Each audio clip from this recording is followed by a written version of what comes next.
Como vecino y lector, yo suelo estar en ese lado, aquí en la Alberti, y estar aquí con alguien a quien admiro acojona un poco, pero saldrá bien. Estoy muy contento de presentar hoy el nuevo libro de Raúl Quinto. La primera vez que nos vimos fue para presentar Martinete del Rey Sombra. Desde entonces han pasado muchísimas cosas, desde aquel momento hasta hoy, todas ellas buenísimas y que te habrán hecho súper feliz, como ese Premio Nacional de Narrativa, y que también, de alguna forma, también me han hecho feliz a mí, porque yo venía pensando estos días que yo de pequeñito era raulista por Raúl, el delantero del Madrid, y ahora soy raulista por Raúl Quinto. Me empecé a obsesionar con sus libros, con La canción de Nof 4, que me parece tu libro más especial. Hay algo en ese libro que no se te quita de la cabeza, y os lo dice alguien que tiene una memoria terrible. Luego vino Martinete del Rey Sombra, que es absolutamente espectacular, y ahora estamos con esta canción, con esta ballena azul. Antes de sumergirnos en este libro particular, complejo y duro, y vamos a hacerlo poco a poco, sí que me gustaría que me contaras cómo ha sido este último año, cómo lo has vivido y hasta qué punto le cambia a alguien ganar un premio como el Premio Nacional de Narrativa. Bueno, lo primero de todo es pues, la ronda de agradecimientos, que yo creo que es absolutamente necesaria. Agradecerte a ti que estés dispuesto a echarme una mano, ¿no?, con la ballena azul aquí esta tarde. Y bueno, y también porque esa obsesión tuya con la canción de Nof 4 hizo también que un libro que estaba destinado también a ser quizá una cosa más marginal, más minoritaria, llegara a mucha más gente, ¿no? Que ha servido como... ha sido muy cómplice, ¿no?, en todo este camino de mis libros estos últimos años.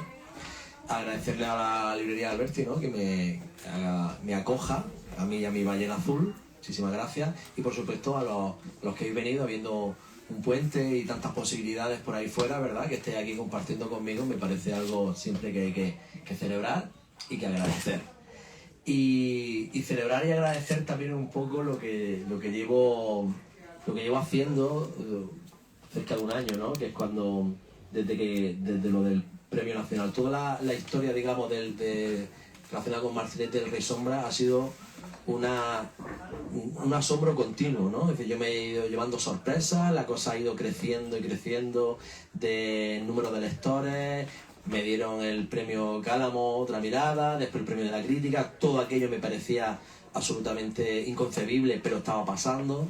Y ya cuando ocurrió lo del Premio Nacional fue como un desborde de muchas emociones, ¿no? Y durante este año pues he ido poco a poco aceptando que efectivamente eso ha pasado, ¿no? Que era algo que me resultaba tan increíble que digo, bueno, esto realmente no puede estar ocurriendo. Bueno, ya un año después digo, sí, efectivamente, me han dado el Premio Nacional, y eso ha llevado a que mi literatura o mis libros ahora estén en manos de muchas más personas de los que habían estado antes, ¿no? Es decir, he notado mucho cariño, mucho aprecio por parte de muchos lectores. El Martinete se ha convertido ya en un libro muy, muy importante en mi vida, ¿no?, que me ha cambiado la vida y que me ha cambiado la vida también como de la manera en que me ven los demás, ¿no? Pero al final el escritor que había antes sigue siendo el mismo, ¿no? El mismo que escribía cosas tan extrañas como La canción de Nof 4, que para mí también es mi libro más especial, entre otras cosas porque tiene que ver con una de mis principales obsesiones, de las cosas que considero que me hacen ser yo, que es por qué narices escribo, ¿no? Es decir, por qué tengo yo que, por ejemplo, para escribir ese libro, por qué me tuve que ir a Italia, a meterme ahí, a colarme en el manicomio, a buscar las huellas de Fernando Nanetti, cuando ni siquiera en ese momento tenía claro que podía llegar a escribir un libro, ni siquiera tenía una editorial cerrada, nada, y tenía esa necesidad, esa pulsión de escribir. ¿Por qué me pasan esas cosas, no? Bueno, pues la respuesta, más o menos vaporosa, está en La canción de Nof 4. Por eso para mí también es un libro muy especial.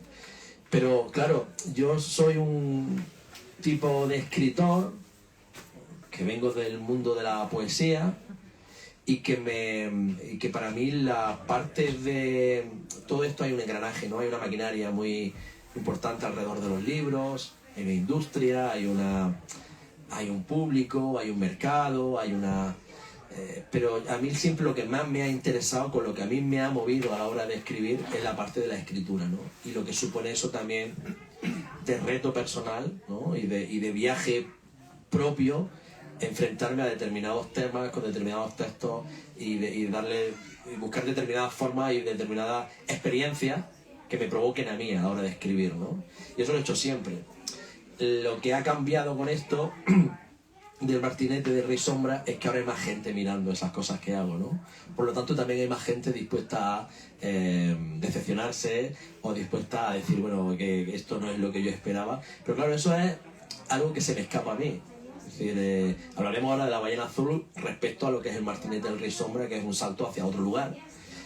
Siendo yo mismo igualmente, ¿no? Pero un salto hacia otro lugar, quizás menos o más incómodo para algunos lectores.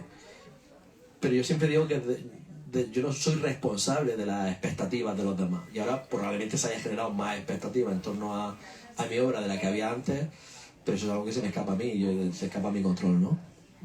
Claro, es que de hecho cuando acabamos la presentación de Martinete me dijiste, ya tengo el siguiente libro, tú no sabías la que te venía encima, y me dijiste, va a ser el más raro y el más experimental de todos. A ver qué pasa.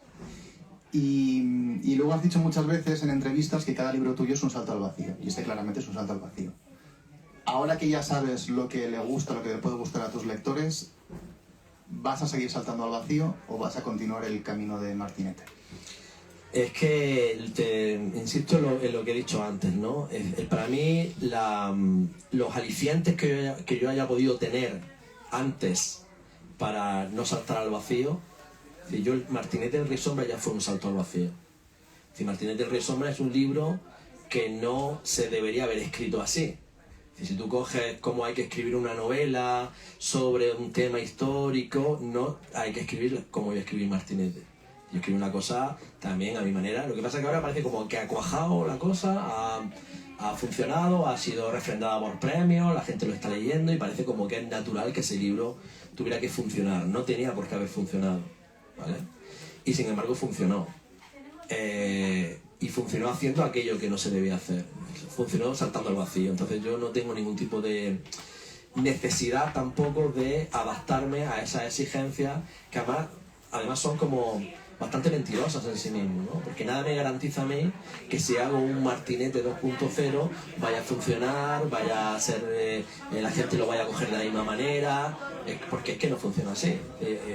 Ojalá, ¿no? Los algoritmos que utilizan las productoras o que utilizan las editoriales para determinar cuáles son las tendencias que van a triunfar, si funcionaran todos los libros que sacaran esta gente, estos grandes grupos, estas editoriales, funcionarían y venderían mogollón, y no sucede así.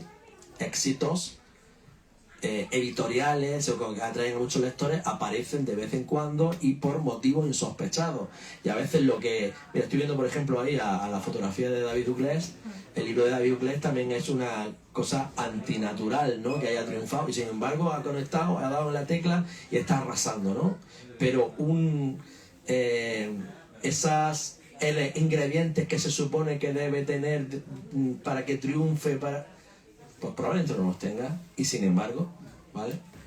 Pues igual, entonces, ¿qué necesidad tengo yo de cambiar mi forma de ver cuando además lo que a mí me interesa es, cuando me pongo delante del ordenador, cuando me pongo a escribir, que ese viaje sea interesante para mí?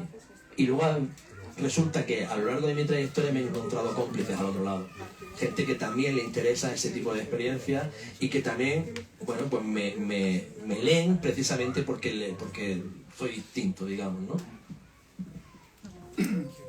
Vamos con la ballena azul, pero vamos a ir poco a poco, porque es importante, creo, explicar... hola. Es importante explicar que tiene una base, que son 50 capítulos, sí, y que se basa en una estructura de un juego que fue viral en internet hace unos años, que se cobró la vida de varias personas. Y me gustaría que explicaras un poco qué era ese juego, cómo llegas a él y por qué decides estructurar tu libro en base a ese juego. Vale, hablaba antes de cuáles son las motivaciones que me llevan a mí a escribir, ¿no? Yo no hago un estudio de aquello que se espera de mí o aquello que el mercado necesita, no, porque no soy escritor. Pero sin embargo la vida me pone cosas delante. Cosas que me desasosiegan de alguna forma, que me interrogan, que me agobian, y utilizo la literatura para intentar resolver esos problemas que tengo con la vida y con el mundo. Los libros anteriores, pues todas las cosas que que conocéis, ¿no? Los que habéis leído. Y en este caso tiene que ver con dos circunstancias. Por un lado es la propia historia del juego de la ballena azul, ¿vale? Que fue, como tú dices, un juego viral que supuestamente existió hace unos 10 años o por ahí y tuvo algunas personas que acabaron haciéndose daño, digamos, con este juego. Un juego donde alguien captaba a otra persona, normalmente adolescentes, y los sometía con una especie como de programación tipo sectaria, ¿vale? Y los sometía, aparentemente voluntaria, desde la voluntariedad de esa víctima, a una serie de retos de 50 días con 50 pruebas que lo separaban de los demás, no le impedían dormir por las noches, los sometían a mensajes machacones, les ponían vídeos absolutamente psicodélicos que un poco distorsionaban la realidad, le obligaban a la automutilación, etcétera, etcétera, ¿no? Y que al final acababa siempre, el último juego, el último reto, el del día 50, era el suicidio, ¿no? Fíjate que, bueno, yo veía una serie de noticias sobre esto en los medios, ahora como 10 años, en el año 2016, 17, y me llamó mucho la atención, ¿no? Pero antes he utilizado la palabra supuestamente esto ocurrió, porque aquí hay una de las cosas que si uno se pone a investigar un poco a fondo el juego de la ballena azul, este juego viral, llega a pocas conclusiones acerca de su existencia. Es posible que este juego no existiera nunca. Y esto es una de las cosas que a mí me alarmaba, ¿vale? Es decir, no hay, es decir, yo por ejemplo aquí en el libro hablo de una de las teorías que hay acerca del origen del juego, de un estudiante de psicología ruso que quería castigar a la sociedad con este tipo de cosas, vale, pero si tú te pones incluso a investigar la historia de este psicólogo ruso, hay lagunas, hay contradicciones, hay huecos, hay cosas que dice esto no puede ser. Estamos hablando de algo que probablemente no exista tal cual lo concebimos, pero que sin embargo, y esto sí es real, tiene víctimas, ¿no? Que damos un concepto de algo que no existe, pero que ocasiona víctimas, ¿no? Como una ficción que genera dolor y genera dolor físico y tiene víctimas, deja un reguero de víctimas. Luego llega el momento en el que yo estoy dándole vueltas a ese asunto, un tema que me llama la atención, pero llega el año 2020. Llega el año 2020, llega la pandemia, nos encierran, ¿verdad?, el confinamiento. Ahí hay un momento en el que hay que reconocer, un momento terrorífico a nivel social y a nivel íntimo. Estábamos encerrados, no sabíamos muy bien qué estaba ocurriendo y había un miedo que se podía paladear, ¿verdad?, que se podía masticar. Es una situación bastante terrorífica. Y la única ventana que teníamos prácticamente para conectarnos con los demás, para saber qué estaba ocurriendo allá afuera, para intentar como una espita, ¿no?, para que saliera ese miedo que teníamos, eran las redes sociales. Y justamente durante esos días del confinamiento, las redes sociales se inundaron, podemos decir, se intoxicaron, ¿verdad?, con mercancía bastante podrida de bulos, teorías de la conspiración, todo inoculado, digamos, no de una manera natural, sino como un ejército de voluntarios digitales que querían generar más terror y distorsionar la realidad de las personas para unos intereses muy particulares, que después de la pandemia, ese modo de operar se ha convertido en el modo general de expandir ciertas ideas y reventar ciertos consensos sociales y culturales y que no se entienden, ¿no? Fenómenos políticos y sociales y culturales que estamos viviendo en los últimos años sin ese principio que ocurrió en la pandemia, ¿no? Trump, por ejemplo, ¿no? O aquí en Madrid ciertas cosas que también están muy presentes. O en Argentina Milei, o gente que vota a un señor como el Vice, ¿no? Convencidos de que aquello que está diciendo es real. Lo que sucede con estos mecanismos de manipulación y tal es que generan una realidad alternativa a los hechos, que va sustituyendo poco a poco a la realidad factual, ¿no?, lo que podemos comprobar y tal, pero que millones de personas operan en el mundo según esa verdad que ellos compran y que consideran que es, no sé, que los inmigrantes vienen aquí a violar a nuestras mujeres, a quitar nuestro trabajo, a cobrar pagas y a desestabilizar y a islamizar Europa, ¿no? Y que hay unas élites que están promoviendo el gran reemplazo. Eso que hace 5, 6, 7 años estaba dentro de una franja de la sociedad que podríamos llamar, los sociólogos que tocan estos temas llamaban la franja lunática de la sociedad. Ahora de repente, merced a estos mecanismos que estoy diciendo, esa franja lunática de la sociedad está ocupando el centro del escenario. Y están dejando, con esas ficciones que inoculan, están dejando un reguero de víctimas. Porque tiene consecuencias en la realidad todo esto. Uniendo esto que estoy diciendo, que para mí me atormenta, me parece pavoroso, me parece terrorífico. Me parece terrorífico ya el hecho de que yo, como un vecino, esté en una burbuja de realidad distinta a la suya. Que ni siquiera la verdad, las cosas comprobables, los hechos, sean exactamente... No podemos discutir en términos, a veces, ni de discusión de interpretar las cosas, o esto es mejor, esto es peor. Es que lo que para él es absolutamente verdad, resulta que es mentira. Y es imposible convencerlo, ¿no? Porque no es que a ti te están manipulando, porque tú es que ves los medios oficiales, tú es que tal cual, ¿no?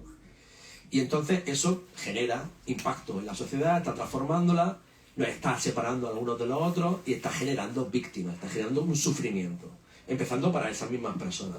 Entonces, claro, quería, como digo, a mí cuando algo me desasosiega, cuando algo me interpela así tan radicalmente, lo intento resolver mediante la literatura, ¿no? Investigando, profundizando, intentando ofrecer algo a través de la escritura.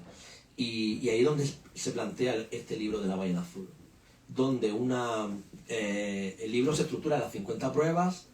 No es una novela al uso, ¿vale? Pero tiene elementos narrativos, tiene elementos, bueno, un poco como pasa con mis libros y tal. Y hay solamente 2 personajes que van avanzando a lo largo de todo el libro. Uno es la voz narradora, ¿vale? El que habla, que no soy yo, es un personaje que se hace llamar Voltaire en rojo, que es el que intenta convencer al otro personaje, que es la víctima, que es ese tú que constantemente están apelando, intenta embaucarlo, intenta hacerle ver que la verdad y la mentira son indistinguibles, intenta alejarlo de una realidad, digamos, comprobable, y metiéndolo en un mundo donde todo es niebla y donde todo puede ser, todo te ataca y entonces tienes que defenderte entregándote a él de alguna forma. Y cada uno de los capítulos es una de las pruebas donde esta persona le va intentando convencer y lo va llevando hasta el lado más oscuro, ¿no? Utilizando, como ya digo, herramientas donde la verdad y la mentira son indistinguibles. Yo creo que las cosas que cuenta esa persona ahí habla de cosas que son absolutamente mentiras y se nota, aunque las vende como verdades. Hay cosas que las disfraza de verdad y hay que investigar un poco para saber que son mentiras y cómo operan, ¿no? Digamos, estos grupos que estoy diciendo. Y luego hay cuestiones que cuenta él que son verdad, pero que nos gustaría que fuera mentira después de leerlas, ¿no? Entonces, al final, y con esto termino, quería hablar sobre esas cosas y escribir un libro donde la sensación, la emoción, el sentimiento prevalente fuera esa incertidumbre, la tensión a la hora de leerlo y el terror. Quería escribir un libro de terror, donde el terror también fuera uno de los temas. Y el terror no solamente fuera el tema y a través de los tópicos de la literatura de terror, que algo también hay por ahí, sino que incluso la propia tensión narrativa, la propia tensión poética de la escritura y de la lectura fuera un acto terrorífico, si pudiera ser eso. Claro, una de las cosas que son más inquietantes desde la primera página es que efectivamente hay 2 personajes. Uno somos nosotros, no tenemos una voz que nos va diciendo capítulo a capítulo, prueba a prueba, cosas que tenemos que hacer, como si estuviésemos jugando ese juego de la ballena. Y luego, aparte, esos capítulos sirven para que nos cuenten en cada uno de ellos una historia de terror, que puede ir desde historias míticas de internet como Slenderman, que a algunos nos sonará, hasta historias de la conspiración que todos vemos en televisión, hasta incluso historias reales, ¿no? Como esta de Josef Fritzl, que es un señor que encerró a su hija en su casa durante 24 años y tuvo varias hijas con ella, nadie lo sabía, etc. ¿De acuerdo? Entonces vas, como lector, te conviertes en una especie de víctima, ¿no? De esa persona, es como entrar en una especie de secta y tú no sabes qué es real, qué no es real, qué es medio real, y estás como recibiendo una serie de inputs como muy oscuros. Y llega un punto en el que es incluso complicado de continuar de leer para ser un libro relativamente breve. Y yo quería contarte, para llegar a este decálogo de los horrores, ¿qué has tenido que leer? ¿Qué has tenido que ver? ¿Cuántas cosas has descartado? ¿Y cómo has gestionado todo esto para decidir que esto es lo que tendría que estar aquí en este libro? Bueno, como decía, quería hacer un libro que fuera terrorífico. Sí, ahora hay mucha literatura de terror, pero yo quería que efectivamente que la lectura de este libro no fuera una lectura más, sino que generara ese malestar que, bueno, que te puede generar algunas películas de terror muy determinadas que van no a lo obvio ni al susto y tal, sino que se te meten dentro de alguna forma y tocan algunas teclas dentro de ti que te remueven y te ponen frente a un espejo incómodo y que a veces dices, ostras, ¿no? Bueno, pues eso es un poco la intención que tenía ahí. Y claro, quería jugar también con esa ambivalencia entre la ficción, la realidad, las leyendas de internet, el folclore, digamos, como más pop, elementos así como más fantásticos, con otros más realistas, pero que al mismo tiempo tienen esa teoría de la conspiración detrás. Quería contar historias donde la creencia también, historias reales, donde la creencia en una ficción provoca una serie de desastres y una serie de violencia y una serie de oscuridades tremendas, ¿no? Como, yo qué sé, por ejemplo, la historia que cuento del exorcismo en Almansa, ¿vale? Donde por poner un ejemplo, ¿no? Esto ocurrió en Almansa en 1990, yo era un niño y yo recuerdo que desde que escuché esta historia en los telediarios y tal, es una cosa que me ha obsesionado mucho porque me ha parecido terrible, ¿no? Almansa es un lugar donde, supongo que en la actualidad seguirá siendo así, quizá había la mayor densidad por habitante de tarotistas, espiritistas, gente que te leía las manos y tal, ¿no? Yo tenía una novia en Yecla, que está por ahí cerca, y sus hermanas y sus primas iban a que les leyeran las cartas a Almansa, como dicen, vamos a echar el día ahí. Bueno, pues ahí en 1990, una de estas curanderas, Rosa la curandera, ¿vale? Que además acaba convenciendo también a un grupo de amigas con las que tenía ahí su grupo esotérico y tal, se convencen de que la hija pequeña de Rosa estaba embarazada de Satanás. Y entonces le practican un ritual de exorcismo, aborto brutal que acabó con la muerte de la niña. Aquello fue muy mediático, ¿no? ¿Hasta qué punto ese convencimiento en una ficción, es decir, de que efectivamente ella estaba embarazada de Satanás, lleva a ese tipo de violencias, ¿no? Hay otras historias. Yo hablo, por ejemplo, ahí también de Anders Breivik, ¿no? Este terrorista o loco, ¿no? O héroe, según quien lo quiera ver, ¿vale? Que noruego, que estaba convencido, como tantas otras personas hoy en día, eso se ha convertido en mainstream casi, ¿no?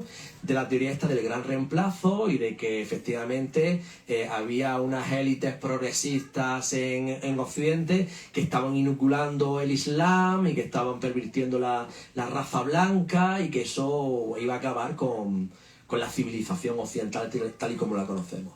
Y él decidió actuar, ¿no? En fin, ya que no lo hace nadie, pues yo me voy a echar para adelante. Se preparó durante un montón de tiempo con videojuegos, entrenando, etcétera, etcétera, y organizó, pues, un atentado terrorista en Oslo, donde puso una bomba en el centro de Oslo para distraer a la policía, y al mismo tiempo él se fue con una barquita a una isla, la isla de Utoya, donde se estaba celebrando una convención de la juventud del Partido Laborista noruego. Y se dedicó ahí a la cacería de todos esos jóvenes progres, ¿verdad?, que estaban trayendo a traidores a la raza blanca, y se cargó a más de 60 personas en una hora y poco, ¿no?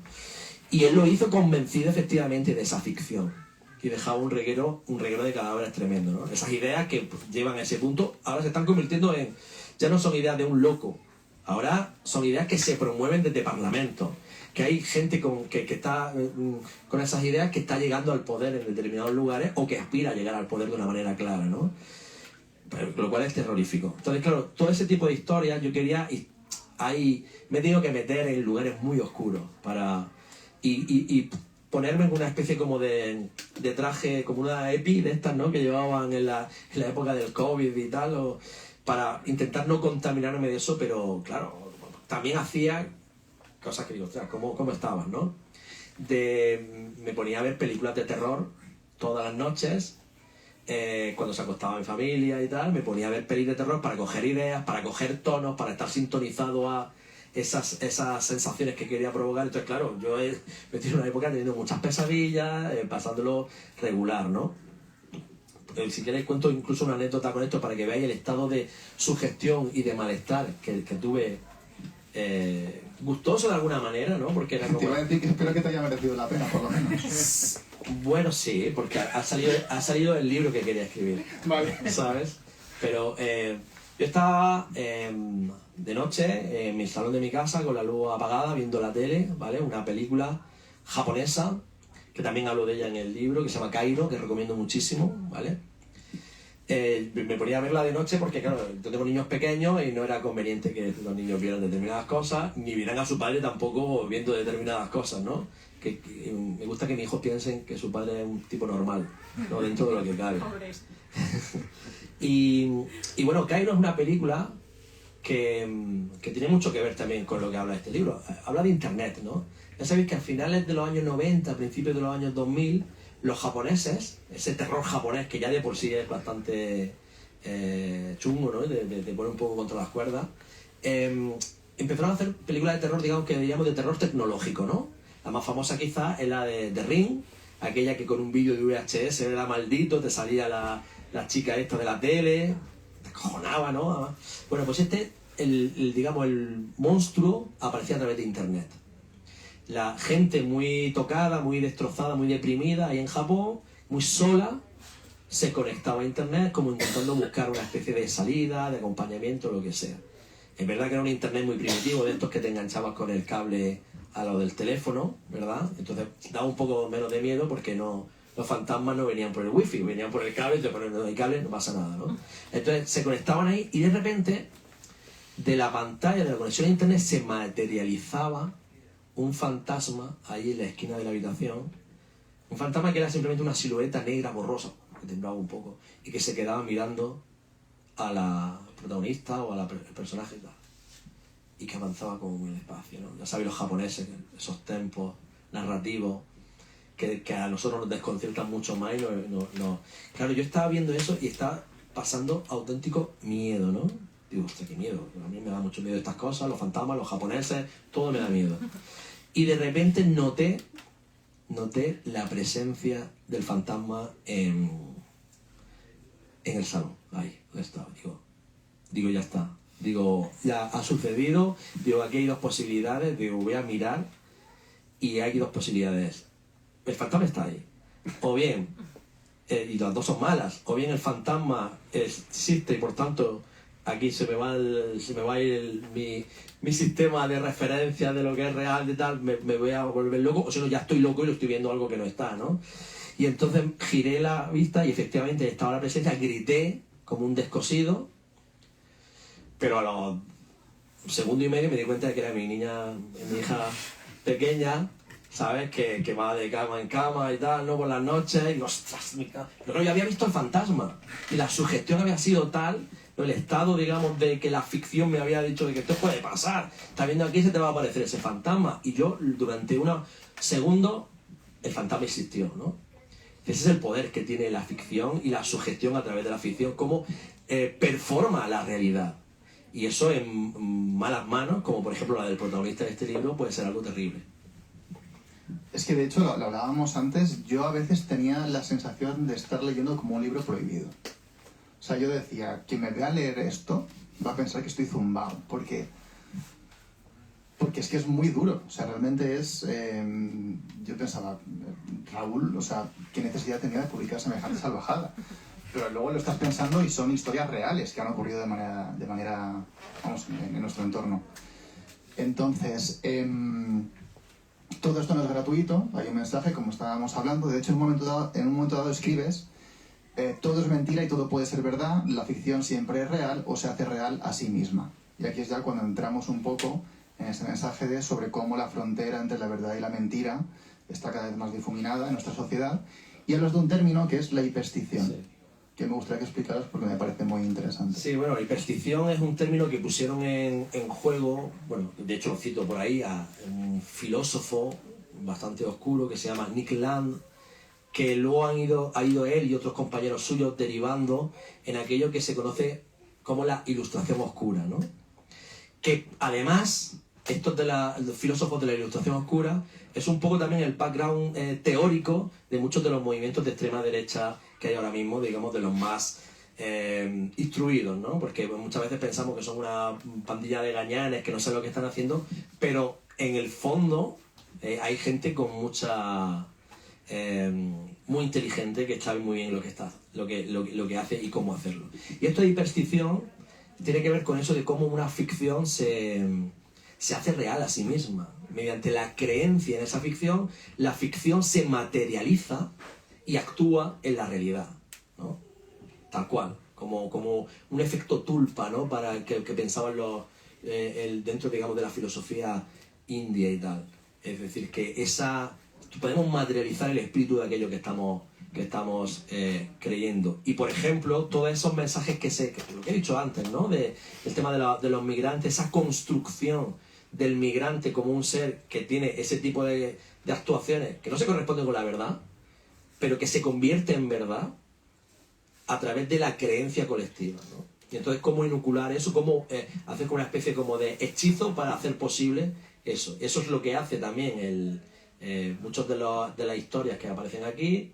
Eso es lo que nos hace cada vez que nos metemos en Twitter y empezamos a bombardear con tal, en los grupos de Telegram, en los memes continuos que nos llegan siempre orientándonos hacia una verdad que al final se acaba erigiendo y acaba solidificando en la mente y por tanto en la realidad de mucha gente. Eso sería un poco el concepto de percepción, ¿no? Y está de fondo de todo este libro. A ver, porque hablando de esto, me acuerdo antes viniendo de aquí de un fragmento que voy a leer y ahora os explico por qué me ha venido a la cabeza, que es sobre el gran reemplazo, la teoría Kalergi, ¿no? Y escribe aquí Raúl Quinto... vale, se llama genocidio blanco, es el gran reemplazo, es el plan del conde Kalergi para diluir los estados-nación y disolver las razas. La multiculturalidad es una trampa, una basura que solo produce estercoleros sociales, violencia e inseguridad. Se están llenando nuestros barrios de musulmanes que desprecian todo lo que constituye nuestra esencia y encima nos dicen que les demos la mano. A los que violan a nuestras mujeres, a los que devalúan nuestros salarios, a los que acaparan todas las ayudas estatales, piénsalo. Ser hombre blanco es resistir la violencia del sistema con su agenda feminista, que pretende darle a las mujeres algo que nunca tuvieron y expulsarlas de sus verdaderas funciones, traer niños blancos al mundo. El aborto es un crimen planificado contra la supervivencia blanca, el fomento de las identidades sexuales disruptivas también. Quieren hombres blandos, que no sepan defenderse, que pongan la otra mejilla. Y claro, tú esto lo transmites en forma de terror. Yo leo esto como víctima de este texto, pero claro, yo me he acordado porque viniendo para acá había un stand de Vox y yo decía, si vamos todos juntos a leer este fragmento allí, salimos en volandas. O sea, vivimos rodeados de gente que piensa que realmente hay un plan para acabar con la raza blanca, sea lo que sea eso. Sí, sí. ¿Tú te has llegado a plantear si esto cae en malas manos? Y dices, joder, Raúl Quinto tiene razón en todo esto. Bueno, pero es que no es Raúl Quinto el que está hablando ahí, es Voltaire. Claro, Raúl, eso, claro. Es Voltaire en rojo, ¿vale? Sí. Que es el personaje y que lo que está diciendo, porque claro, en ese capítulo, la consecuencia de todo ese discurso que se sigue leyendo es Anders Breivik yendo a matar gente. Y entonces, claro, en principio el asesinato no está todavía bien visto, bueno, a menos que haya una deshumanización por medio, ¿no? Y entonces, bueno, pues yo considero y entiendo, y escribo además en consecuencia, de que los lectores son inteligentes y que saben perfectamente diferenciar lo que es un mensaje que está dando alguien en un meeting a una obra que lo que quiere hacer es reflexionar, quiere ahondar críticamente en algo. Es decir, hay otros capítulos que pueden ser incluso más polémicos todavía que es una denuncia clara, ¿no?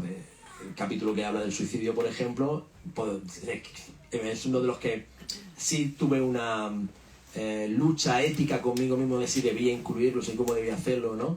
Y al final decidí hacerlo, ¿no? Porque entiendo, bueno, primero que cómo lo escribí, más que acercar a la gente a que vea como algo atractivo el hecho de suicidarse, lo que puedo hacer es disuadir precisamente de eso, ¿no? Tal y como lo planteo. Y luego porque bueno, pues quizá había que escribir sobre eso también, que a veces hay que atreverse a hacer cosas, ¿no? Y sin ese... se caen malas manos. Los juegos de rol, ¿no? En su momento decían que, bueno, cuidado con los juegos de rol porque... No, los videojuegos, todo puede ser en malas manos, puede ser un instrumento peligroso, ¿vale? Es decir, un cuchillo para cortar el pan, pues puede acabar con la vida de una persona en malas manos, así que... Pero hay que cortar el pan, porque cortarlo con la mano, pues a veces a gente no le gusta. ¿Hasta qué punto crees que esta distorsión de la realidad es inducida? Pues hasta totalmente, vamos. De hecho, Elon Musk se compra Twitter por algo. No se lo compra por un capricho, porque quiera que todos veamos sus mensajes y tal. Es porque quiere performar la realidad, quiere cambiar la mente, la mirada, el objeto de la realidad lo quiere cambiar mediante esa manipulación. Es decir, que hay y de hecho están creciendo, estas opciones de extrema derecha están creciendo sobre todo a través de esa nueva visión del mundo. Hay un cambio cultural que no solamente... A mí me parece terrible por todo lo que conlleva, ¿no? De destrucción de la democracia, de ataque a la diversidad, de todos esos valores que se están perdiendo, sino porque también se está atacando el principio básico de verdad. La verdad ya no es un valor, ya no es una referencia. Y eso se está haciendo mediante con un objetivo que es obtener el poder para seguir obteniendo ganancias, para seguir que haya esas mismas élites que sigan beneficiando. Son nuevas herramientas de un capitalismo mucho más salvaje al cual ya le está sobrando la democracia, ¿no? Y le está sobrando incluso la ilustración y todos esos valores que en el siglo XVIII, con todas sus oscuridades también, ¿no? De eso he hablado yo también en mi Martinete, pero la verdad, la ciencia, el progreso colectivo, la búsqueda de la felicidad colectiva, todas esas cosas son ideas, ¿no? Que cimentan la democracia moderna, incluso el liberalismo, el socialismo, todo eso ya está sobrando para determinadas élites. Y de ahí está donde entra la ilustración oscura, precisamente, conceptos de tecnofeudalismo, de tal, que bueno, pues uno afinando un poco el oído va viendo cuáles son las inercias y cuáles son los objetivos de determinados grupos y que a veces son herramientas para eso. Y aprovechando que aquí hay periodistas en la sala, ¿qué parte de culpa tienen los medios de comunicación? Yo como lo he dejado ya puedo criticar un poco. Pero estaba pensando, por ejemplo, con el tema del terraplanismo. Hay un tipo muy famoso que es terraplanista y lo ves en los medios de comunicación día sí día también. O sea, durante unos meses estaba todos los días. Y yo veía los debates y decía, pues igual me hago terraplanista. Porque tienes a un terraplanista con sus argumentos sólidos para él y a una serie de tertulianos que no se han preparado nada y que se dedican a reírse del terraplanista. Y dices, pues igual la tierra es plana, fíjate tú. Y no sé hasta qué punto los medios se han desligado de la responsabilidad de la información y simplemente, pues, si la audiencia es el terraplanismo, pues el terraplanismo. Claro, pero no solamente que los medios compren, digamos, esa mercancía freak, ¿no? Para dar espectáculo sino que es que los propios medios fomentan muchas de esas teorías conspirativas o no las desmienten o generan bulos que se van instalando o compran relatos que no se corresponden con la realidad, ¿no? Por ejemplo, con todo el tema de toda esta agenda que hay ahora antifeminista, con todos los temas contra los migrantes, etcétera, hay muchos medios que colaboran de manera y muchos opinadores con gran repercusión que tienen una idea muy distinta de lo que es la realidad y que poco a poco eso va performando también. Es decir, que hay una agenda política, ahora parece que se ha movido lo que es permitido decir, ¿no? Ahora que se habla mucho de que no se puede decir nada y sin embargo ahora se están diciendo en muchos sitios con altavoces enormes cosas indebidas, ¿no? Entre otras cosas porque son falsas, ¿no? Pero se permite porque es rentable a determinados intereses económicos, empresariales y políticos, ¿no? Entonces al final los medios forman parte de esa intoxicación, por supuesto que sí. Y volviendo un momento al libro, porque claro, otra característica es que tú todas estas escenas de terror desagradables, violentas, las cuentas con tu particular tono poético, porque Raúl, antes que narrador, es poeta. ¿Cómo consigues narrar una matanza con ese tono poético sin caer en la frivolidad? ¿Dónde están? ¿Cuáles son los límites que tú te has puesto o cómo consigues llegar a ese punto Pero de equilibrio? lo consigo, quiero decir... No, para mí sí, pero no... Vale, sí. Para mí sí. Bueno, un poco es que yo me he movido en ese terreno siempre, por decirlo así. Mira, ahora estoy corrigiendo libros de poemas antiguos porque dentro de unos meses saldrá mi poesía completa y tal. Y yo tengo un libro que publiqué en 2008, ha llovido mucho, que se llama La flor de la tortura. Y ahí ya lo que hago es precisamente reflexionar, es decir, intento navegar por esa fina línea entre la belleza y el horror. Y además hago poemas sobre genocidios, tengo poemas sobre la Armenia 1915, se llama uno, e intento extraer la belleza del horror precisamente para hacer el horror algo más presente, ¿no? Y la poesía lo que hace es que conecta de una manera mucho más íntima y mucho más directa aquello que estamos diciendo con el otro, con el lector, no solamente a un nivel informativo, sino también a un nivel emotivo, sensorial, incluso, digamos, de efectos físicos, que hace que eso sea más memorable, de alguna manera, ¿no? Entonces, cuando eso lo he practicado en poesía, tengo otro libro donde hablo de Christine Chubbuck, que es una periodista, esto no es sugerencia para nadie, que se suicidó en directo, ¿vale? Y que se grabó, entonces hago esos poemas sobre eso. El propio Martinete del Rey Sombra y algunas de las escenas que cuento ahí son objetivamente terribles, objetivamente horrorosas. De todo lo que cuento, por ejemplo, de lo que le sucede a las gitanas en la Alcazaba de Málaga y cómo se les mueren los niños mientras les están dando el pecho y cosas de esas, eso es horrible. Pero la poesía hace que también le dan como dignidad a esos asuntos, ¿no? Entonces, claro, es mi forma de escribir y es mi forma también de sacudir al lector con ese bisturí preciso que es la poesía, que te ataca a una parte del cerebro que no es la que te ataca cuando tú estás leyendo un libro realista o cuando estás viendo las noticias en el telediario. Va a una parte más desconocida y quizás más profunda y genera un malestar distinto, ¿no? Y ya una última pregunta, por si alguien quiere también preguntar. Después de esto y de tus sesiones nocturnas de películas de terror japonesas, ¿qué le da miedo a Raúl Quinto? Pues me da miedo muchas cosas. Es decir, de hecho, este libro, en parte hay un capítulo entero que son de cosas que dan miedo. Y me da miedo por lo que siempre me da miedo la locura, ¿sabes? Me da miedo el perder a los míos. Me da miedo el futuro, que el futuro no sea habitable, que todo esto... Me da miedo la ceguera de la gente. Es decir, que estén sucediendo cosas delante de nuestras narices, que hay un genocidio promovido y casi patrocinado y televisado y no pasa absolutamente nada. A mí eso me produce terror. Me da miedo el que cada vez me sea más difícil hablar con mis semejantes porque vivimos en mundos distintos, ¿no? Ontológicos distintos y tal. Todas esas cosas me dan miedo. Pero al mismo tiempo, claro, el libro este no tiene un libro oscuro, como tú dices, tiene como voluntad de libro maldito, en el sentido de hecho hay un capítulo que habla del libro maldito, ¿no? Bueno, pero yo tengo miedo, pero también tengo esperanza, ¿vale? Eso, claro, porque el mensaje positivo no es así, ¿no? Digo que tengo miedo, pero también tengo esperanza, porque si nos dejamos abrumar, digamos, por toda esa oscuridad, no merece la pena levantarse cada mañana, ¿no?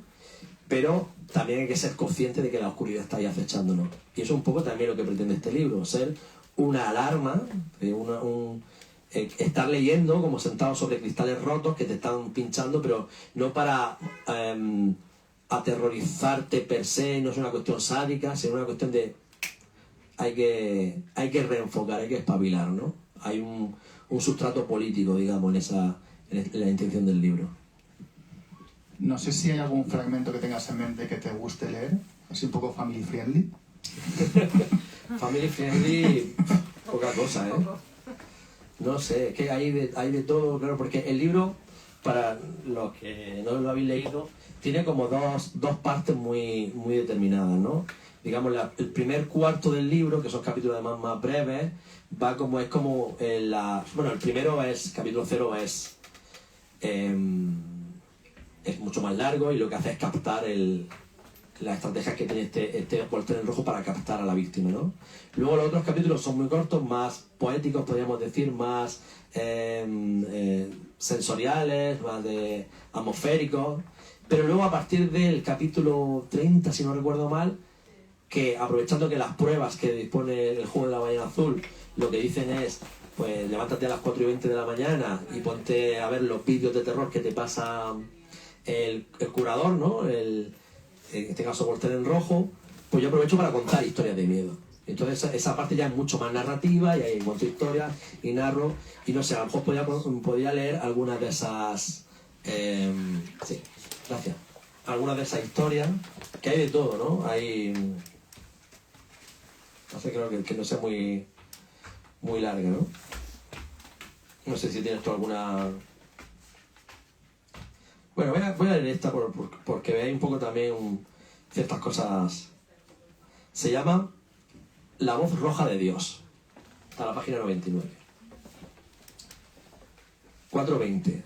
Coge la cuchilla y ejecuta un corte recorriendo la línea de la cabeza de tu mano derecha.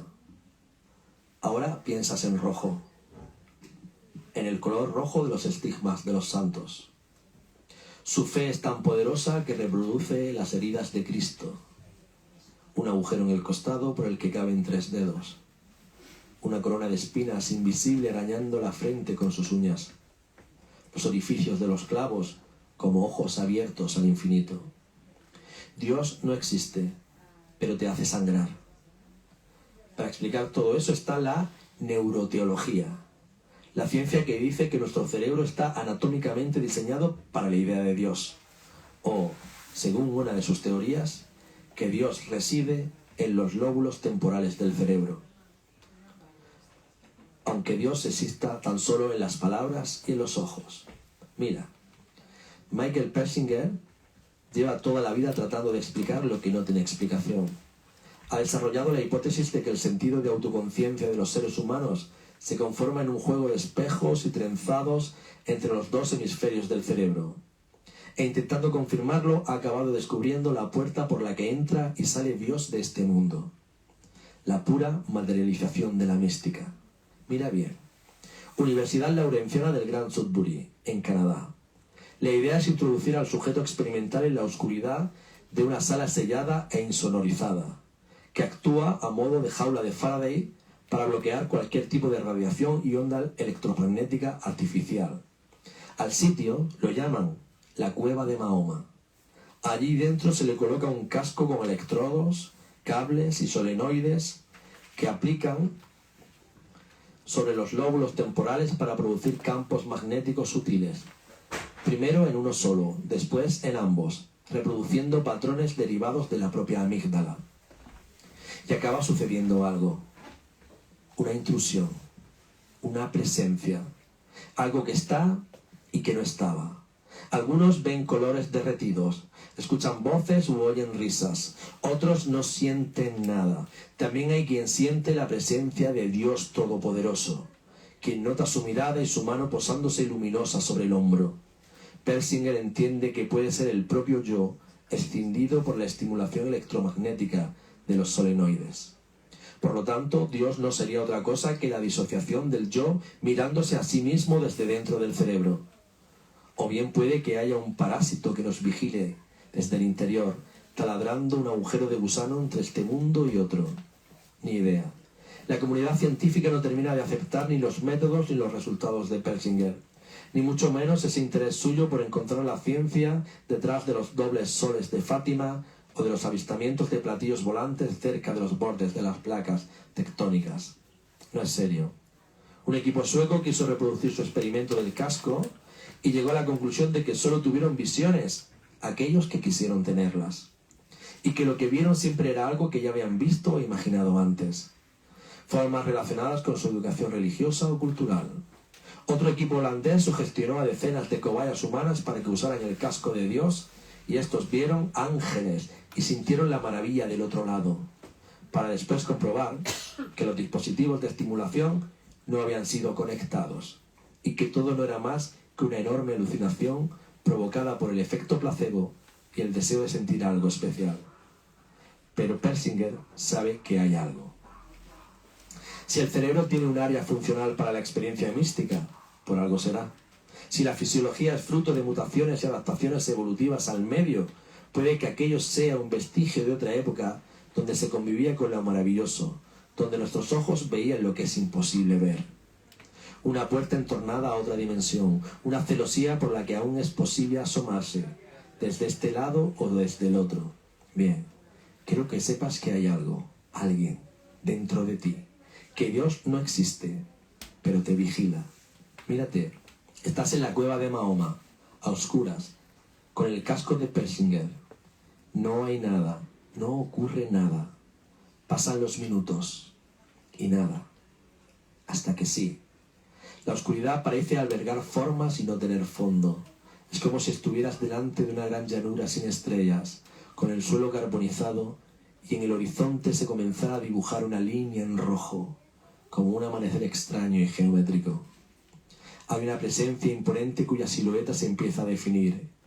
Un cuerpo con piernas y brazos larguísimos, hechos de algo parecido a raíces o cartílagos, músculos sin piel. Es enorme, gigantesco como nada que hayas visto antes. Donde debería estar su cabeza hay algo aberrante, una anatomía de lo inconcebible, que emite sonidos que ni la naturaleza ni la tecnología son capaces de producir. No los entiendes, pero duelen, pero asustan. Podrían ser 2 megáfonos de carne unidos por un eje vertebral y absurdo, con los dientes torcidos y afilados, con una lengua negra que semeja una serpiente en un círculo de fuego. Cabeza de sirena trepanando con su ruido los ojos de tus oídos. Podría estar diciendo tu nombre, podría estar llamándote.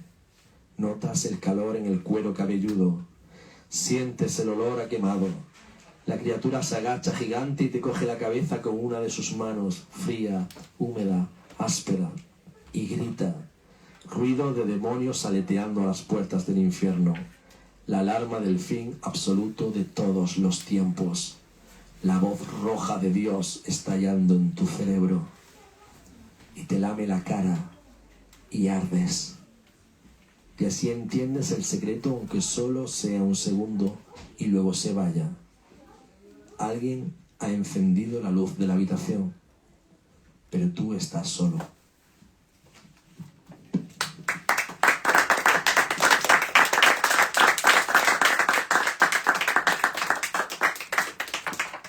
Gracias. Pues muchas gracias. No sé si